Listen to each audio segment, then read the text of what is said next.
जय मां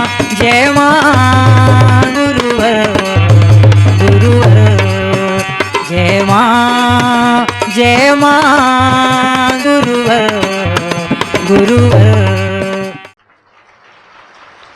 हमेशा प्लस करने का प्रयास करता है कि मेरे पास जो सामर्थ्य है, जितना मुझसे करना चाहिए उससे हमेशा सवाई करने का प्रयास करूं।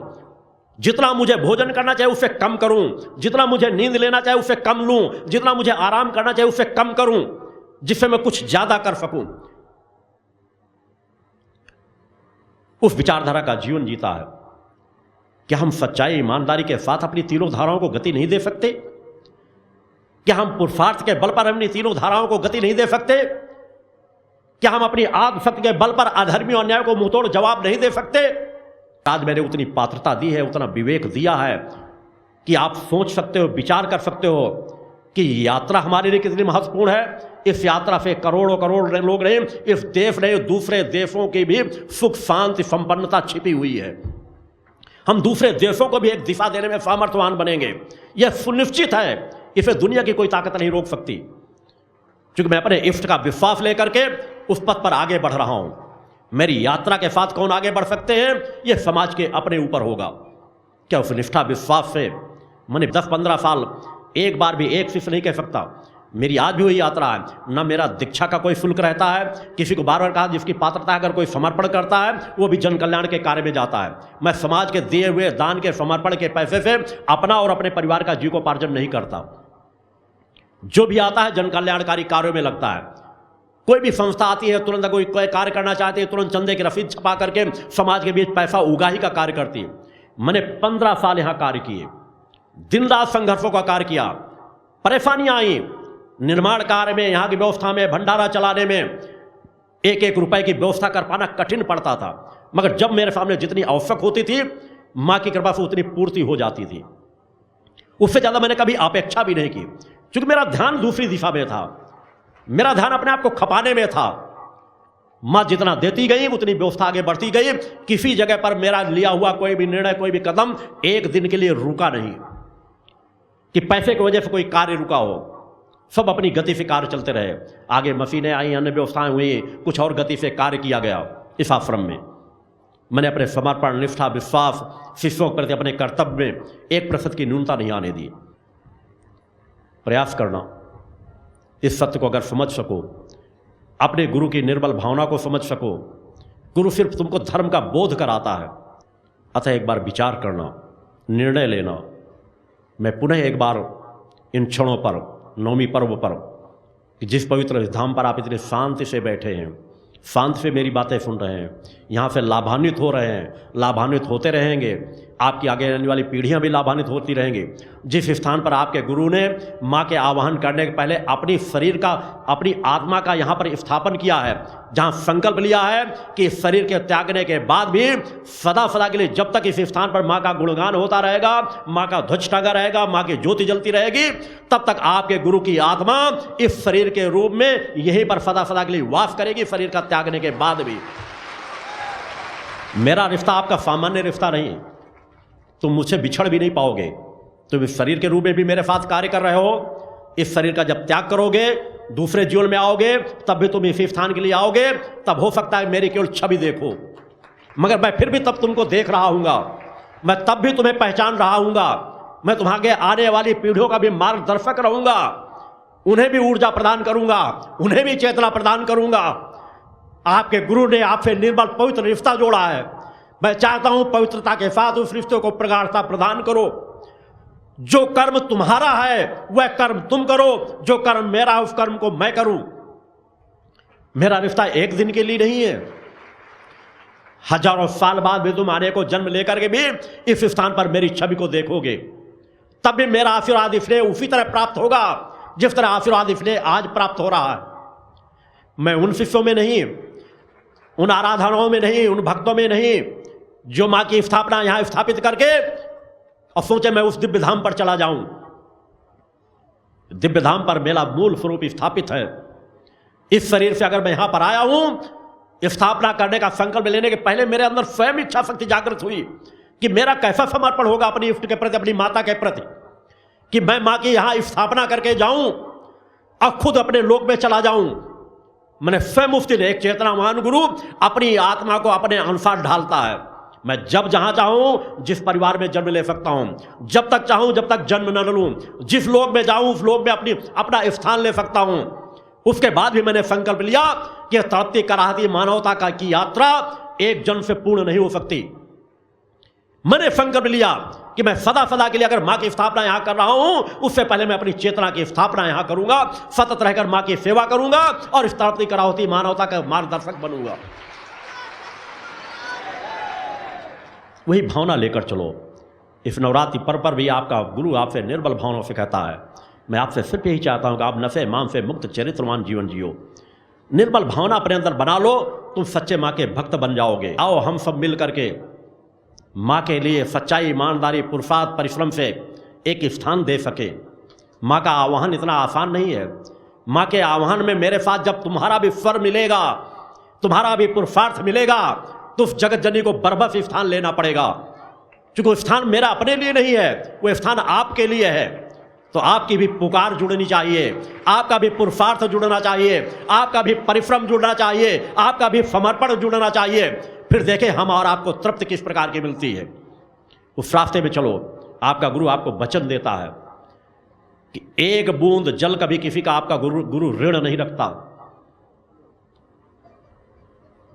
आपका एक एक समर्पण का फल मेरे आशीर्वाद के स्वरूप आपके साथ अवश्य जुड़ेगा। उस पथ पर चलो। हम सच्चाई ईमानदारी के पथ पर चलें। यह यात्रा सामान्य यात्रा नहीं। इसके लिए मैंने हजारों प्रलोभनों को ठुकराया है, हजारों मान सम्मान मिलने वाली स्थितियों को ठुकराया है, क्योंकि यहां पर मां की स्थापना करना है। मां का अखंड गुणगान जो इस धरती पर, भूतल पर सामान्य गुणगान नहीं है, जो मां का एक पहला गुणगान है जो अखंड चल रहा है और अनंत काल के लिए चल रहा है। वह यज्ञ जब संपन्न होंगे, से 100 यज्ञ, उसकी ऊर्जा से आप सभी लोग लाभान्वित होंगे। मानवता में बहुत बड़ा परिवर्तन आएगा। उस दिशा में हम आप सभी लोगों को बढ़ते रहना है, एकाग्रता के साथ, समर्पण के साथ। और वो एकाग्रता, समर्पण किस प्रकार से आ सकेगी? यम और नियमों का पालन करने से। और उतने भी पूर्णता से न कर सको तो अपने अंदर के प्राण शक्ति को समझने का प्रयास करो। सुबह आप आसन कर लेते हैं, 2 दिन आप लोगों ने आसन किया होगा, अनेकों लोग होंगे हाथ पैर दर्द कर रहे होंगे, उठने बैठने में तकलीफ हो रही होगी, क्योंकि अभ्यस्त नहीं हो। इन आसनों को महीने 2 महीने करके देखना, आपके शरीर में लचीलापन आएगा, आपके शरीर में चेतनता आएगी, आलस से जड़ता दूर होगी।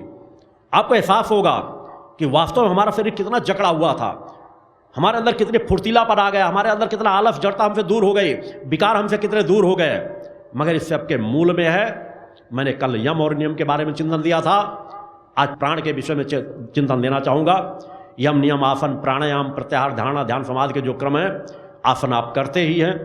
प्राणायाम के विषय में कहना चाहूँगा कुछ न कुछ संक्षिप्त सा चिंतन। प्राणायाम का बहुत बड़ा विस्तार है, एक सहज पक्ष नहीं है।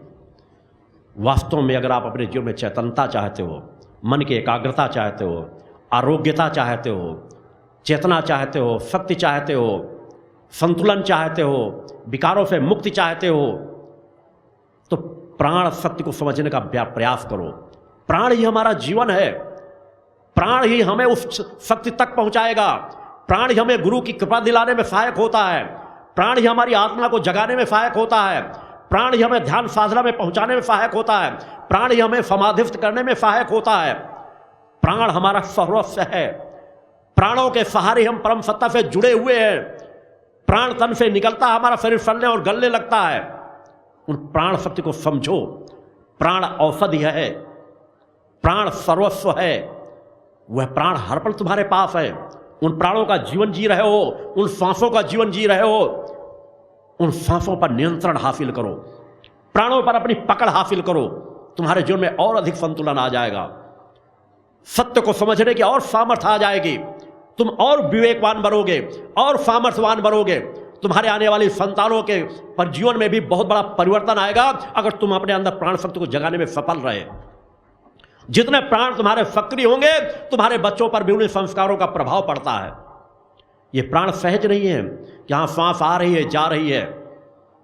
प्राण अनेकों हैं, पंच प्राण, पंचकोश एक विस्तार का विषय है, क्योंकि समय का अभाव होता है। उसकी प्रारंभिक कुछ जानकारी दूंगा। कुछ शक्ति योग पुस्तक में भी जानकारी दी गई है, जो शक्ति योग पुस्तक में आप अध्ययन कर सकते हो। उन पुस्तकों को बार बार पढ़ा करो, आपके अंदर इच्छा शक्ति जागृत होगी कि जब इतनी महत्वपूर्ण चीज हमारे पास है तो हम उसको क्यों ना और पकड़े। अगर आपको साधना पथ में चलना है तो नित्य प्राणायाम करना सीखो। आज तो आपकी गहरी सांस लेने की शक्ति भी क्षीण हो चुकी है। एक बच्चा जो छोटा होता है 6 महीने 1 साल भर का हो, जब वो सोता है तो देखो उसके फेफड़े ऊपर नीचे चल रहे होते हैं, लगता है कि सांस भर रहा है, ले रहा है। आप जो जो बड़े हो जाते हो कहीं स्पंदन समझ में नहीं आता, पेट में, नाभि में, चक्रों में कोई स्पंदन नहीं समझ में आएगा। सांस कब छाती में जाती है, कब निकलती है, इसका भी ज्ञान नहीं रहता। इसलिए कि 75% दूषित सांस आपके शरीर में भरी रहती है, 25% सांस थोड़ा अंदर जाती है, बाहर जाती है। इसको बदलो, तुम्हारी नाना प्रकार की व्याधियां सहज भाव से दूर हो जाएंगे। प्राण से बड़ी औषधि इस भूतल पे दूसरी नहीं कही गई। प्राण सबसे बड़ी औषधि है, अतः उसको माध्यम बनाओ अपने जीवन को चैतन्य बनाने में। प्राणायाम नित्य प्रति करो। अब मैंने सहज प्राणायाम से शुरुआत करने की आपको बात कही है कि आप कुछ नहीं कर सकते हो तो चलते फिरते अभ्यास करके लो। 1 महीने अभ्यास करके देखो, फिर तुम इसको छोड़ ही नहीं पाओगे।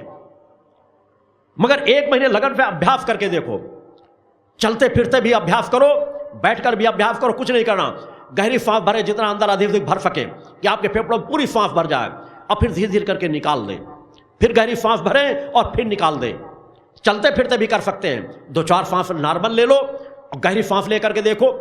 सांस हमें अंदर से हमारा शरीर मांगता है, हमारी आत्मा मांगती है कि प्राण चेतना हमारे गहराई से सांस बाहर के ऑक्सीजन आए, ऑक्सीजन पे प्राण चेतना चैतन्य होती है। हर पल वो आपकी सहायता करता है। जब आप दौड़ने लगते हैं, आप सांस तेजी चलने लगती है, फेफड़े तेजी से आपकी सांस अंदर खींचने लगते हैं।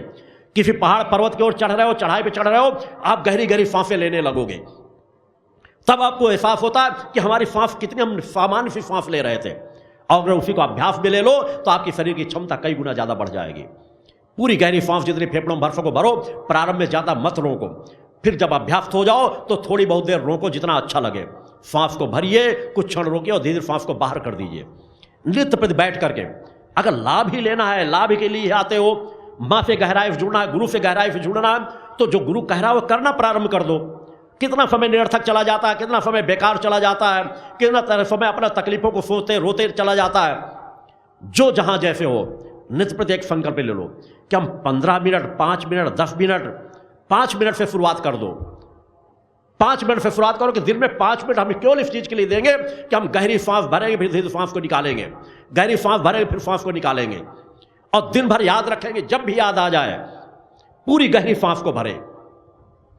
और मैं आज से यही कह रहा हूं कि जब आप प्राणायाम सांस भरो तभी मैं मानूंगा कि तुम मुझको याद कर रहे हो।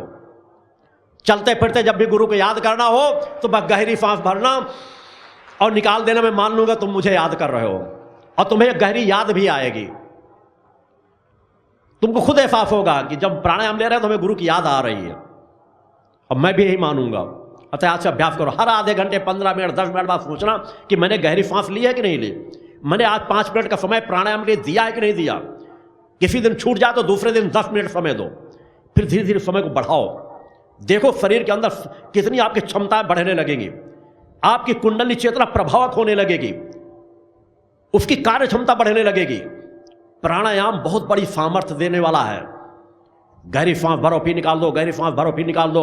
उसके नाड़ी शोधन प्राणायाम वगैरह कई दिए, उनमें जो कुछ आप कर सको, मगर सहज प्राणायाम से शुरुआत करो। प्राणायाम करके देखो, और प्राणायाम करने के बाद 5 मिनट के लिए आज्ञा चक्र में ध्यान लगा के बैठना सीखो। मैं 5 मिनट कम से कम कह रहा हूं प्राणायाम के लिए दो, और 5 मिनट कम से कम कह रहा हूं, उससे ज़्यादा आप जब भी दे सको। कभी थकावट में हो, तनाव, लोग कहते हैं डिप्रेशन है, सर दर्द कर रहा है, कोई समस्या आ जाती है, मुझसे निकल नहीं पा रहे, बड़ी उलझन होती है, रात रात भर नींद नहीं आती, प्राणायाम करने लगो और आज्ञा चक्र में ध्यान लगाकर शांतचित्त होकर बैठने लगो। गुरु का ध्यान आए या ना आए, माँ का ध्यान आए ना आए, ध्यान करते हुए कुछ भी ध्यान मत करो। सबसे बड़ा ध्यान यही है कि आप कुछ ध्यान न करो। आप देखो आपका सर दर्द दूर होने लगेगा, क्योंकि जब आप कुछ नहीं ध्यान कर रहे होते हो तभी वास्तव में सबसे ज्यादा आप गुरु और माँ का ध्यान कर रहे होते हो, क्योंकि आपकी आत्मा में भी आपका गुरु और माँ बैठी हुई है।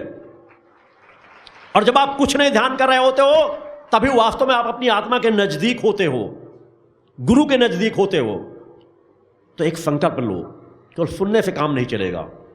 तुम्हें साधक पथ पर मैं बढ़ा रहा हूं कि हमें 5 मिनट प्राणायाम करना है और 5 मिनट ध्यान में, आज्ञा चक्र में ध्यान लगा करके घड़ी के टाइम से देखो 5 से कम नहीं होने देंगे। भले चाहे 2-2 मिनट किसी कारण से ऐसी परेशानी पड़ जाए तो 2-2, 3-3 मिनट करके 2 बार 3 बार कर लो, मगर दिन भर में सोचो कि 5 मिनट तो गुरु जी का आदेश है, 5 मिनट हमें प्राणायाम करना है और 5 मिनट आज्ञा चक्र में ध्यान लगाकर मेरुदंड को सीधा करके शांत चित्त होकर कहीं न कहीं बैठना है। कुर्सी में बैठे हो, पलंग में बैठे हो, कहीं बैठे हो, महत्वपूर्ण नहीं, बस थोड़ा सा मेरुदंड को सीधा करके एकाग्र कर लो। बाकी तो आराम की मुद्रा में भी ध्यान किया जा सकता है, टेक लगा करके, लेट करके भी ध्यान किया जा, मगर वो ध्यान आप बाकी समय करते रहो।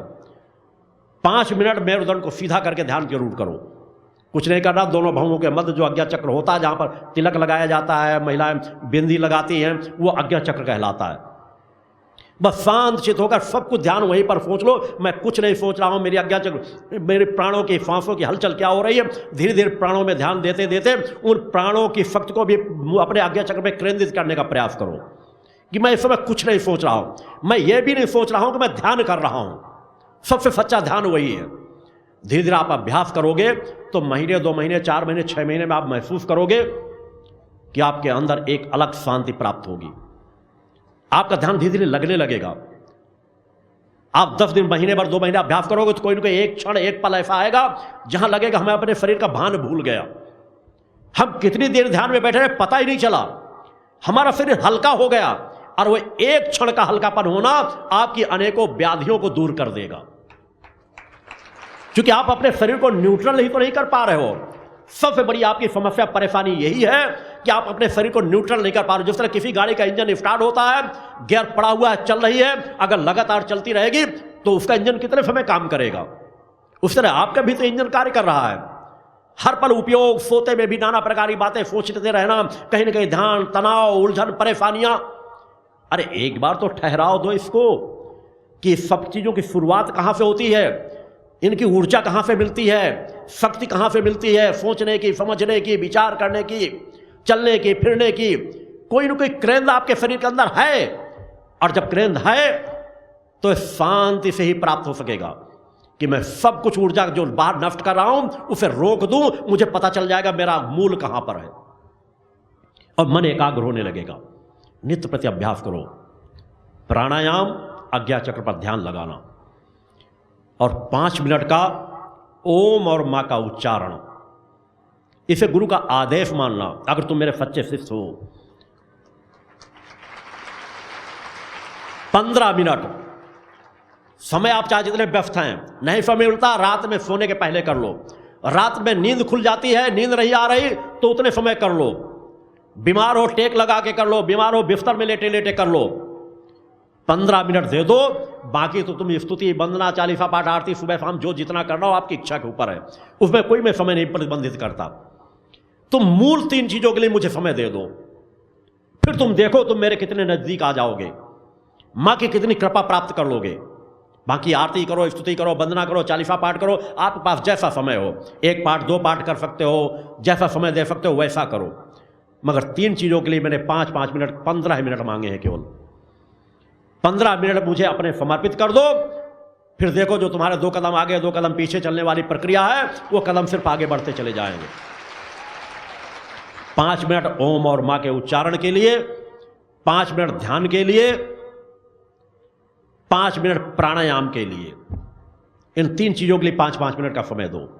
चाहे दिन अपने बच्चों को प्रेरित करो, बीमार हैं उन्हें प्रेरित करो।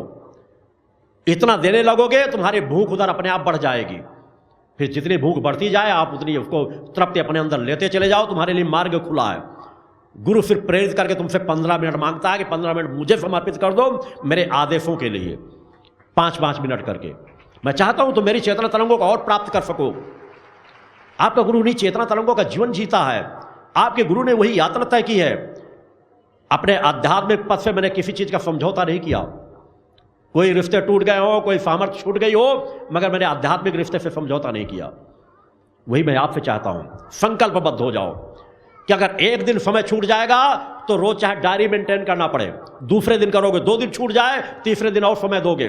सप्ताह में कई बार गलतियां हुए तो जिस दिन छुट्टी का दिन हो उस दिन बैठ जाओ 1-1 घंटे के लिए, प्राणायाम करो, ओम माँ का उच्चारण करो, आज्ञा चक्र में ध्यान लगा के बैठो, फिर देखो कितनी तृप्ति मिलती है। आरोग्यता की प्राप्त होगी, मन की एकाग्रता आएगी, सद्विचार आएंगे, रात में अच्छे स्वप्न आएंगे, तनाव से आपको मुक्ति मिलेगी। इनका अभ्यास करके तो देखो। धर्म पथ में चलना है तो धर्म पक्ष की उन कड़ियों को पकड़ो, आपको अलग तृप्ति की अनुभूति होगी। तो मैं आपसे अपेक्षा करता हूं कि 9वीं पर्व पर आप इन तीनों चीज़ों के लिए भी संकल्प लें।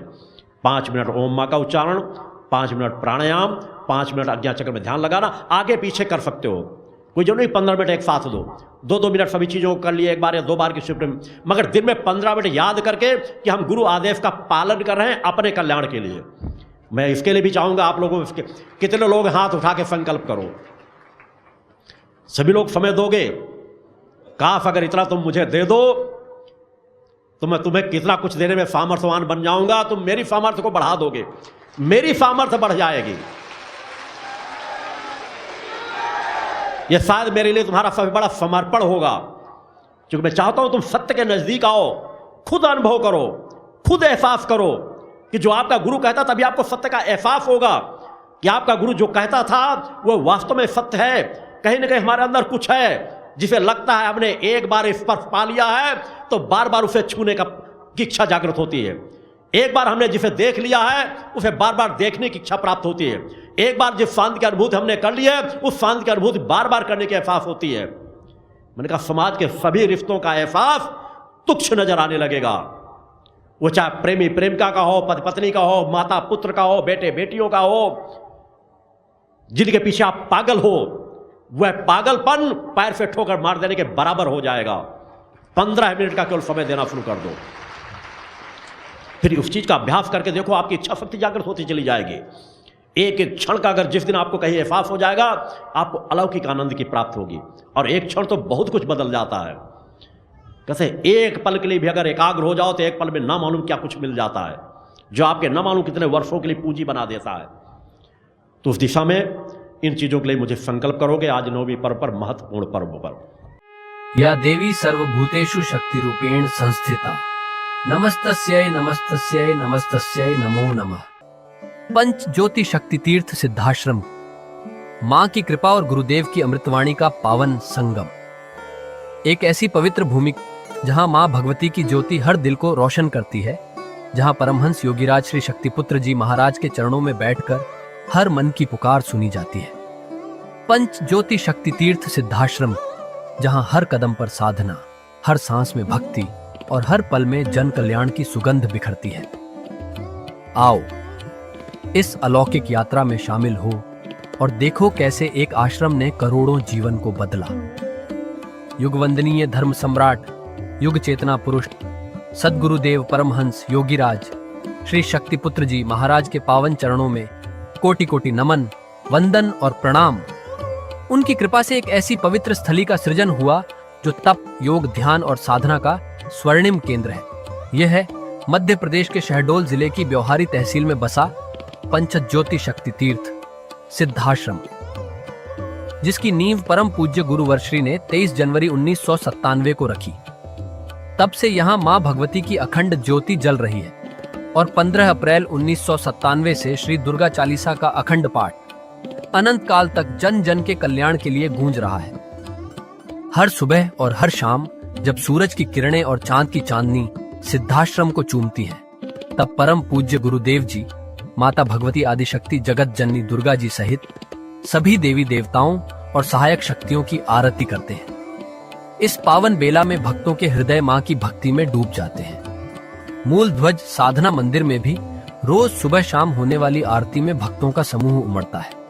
यहाँ हर मन की पीड़ा मिटती है, हर शरीर को शांति मिलती है और हर आत्मा को सुख, शांति व समृद्धि का आशीर्वाद प्राप्त होता है। परम पूज्य गुरुदेव की कृपा ऐसी कि वे रोज सुबह और शाम भक्तों से निःशुल्क मिलते हैं। मां के भक्त और गुरुदेव के शिष्य अपने मन की बात उनके चरणों में रखते हैं और बदले में समाधान व आशीर्वाद पाते हैं। अब तक 1 करोड़ से ज्यादा भक्त गुरुदेव से मिलकर उनके मार्गदर्शन से जीवन की राह पा चुके हैं। गुरुदेव की वाणी ऐसी कि सुनते ही मन में संकल्प जागता है। उनके आशीर्वाद से करोड़ों लोग नशे और मांसाहार से मुक्त होकर चरित्रवान और चेतनावान जीवन जी रहे हैं। हर दिन सैकड़ों लोग नशा छोड़ने की प्रेरणा लेने सिद्धाश्रम धाम पहुंचते हैं।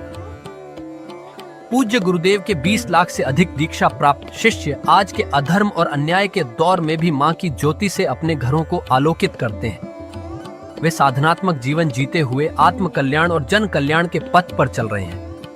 क्या यह चमत्कार नहीं? सिद्धाश्रम धाम में पिछले 28 वर्षों से मां अन्नपूर्णा भंडारा चल रहा है, जहां सुबह शाम हजारों भक्तों को स्वादिष्ट और पवित्र भोजन मिलता है। और सुनो, यहाँ ठहरने की व्यवस्था भी पूरी तरह निःशुल्क है। क्या ऐसी जगह कहीं और मिलेगी जहां हर सुविधा मां की कृपा से मुफ्त हो? सिद्धाश्रम धाम की पावन सरिता के तट पर बनी त्रिशक्ति गौशाला देखकर भक्तों का मन आनंद से भर जाता है। हर महीने शुक्ल पक्ष की अष्टमी को गो सेवा समर्पण दिवस मनाया जाता है, जब परम पूज्य गुरुदेव और पूजनीय शक्तिमयी माता जी अपने हाथों से गायों को रोटी खिलाते हैं। यह दृश्य देखकर हर भक्त का हृदय गदगद हो उठता है। गौशाला के पास ही स्वामी श्री राम प्रसाद आश्रम जी महाराज की समाधि मन को शांति देती है, और पास ही दानवीर गुफा स्थल हर किसी को असीम शांति का अनुभव कराता है। हर साल शारदीय नवरात्र में सिद्धाश्रम धाम में शक्ति चेतना जनजागरण शिविर का भव्य आयोजन होता है। लाखों भक्त यहाँ योग, ध्यान और साधना सीखते हैं, गुरुदेव के चेतनात्मक चिंतन को सुनते हैं और मां की अलौकिक आरती का आनंद लेते हैं। मां की कृपा और गुरुदेव का आशीर्वाद पाकर हर भक्त धन्य हो उठता है। 23 जनवरी सिद्धाश्रम स्थापना दिवस एक और पावन अवसर है। इस दिन अखिल भारतीय सिद्धाश्रम दौड़ प्रतियोगिता, योग भारती सामूहिक विवाह और शाम को सुर संध्या व कवि सम्मेलन का आयोजन होता है। क्या मजा है जब भक्ति और संस्कृति का ऐसा संगम देखने को मिलता है। सिद्धाश्रम धाम का जनसंपर्क कार्यालय हर जानकारी का खजाना है। यहाँ से मासिक सिद्धाश्रम पत्रिका और साप्ताहिक संकल्प शक्ति अखबार मिलता है, जिसमें गुरुदेव की ऋषिवाणी और प्रेरक लेख पढ़ने को मिलते हैं।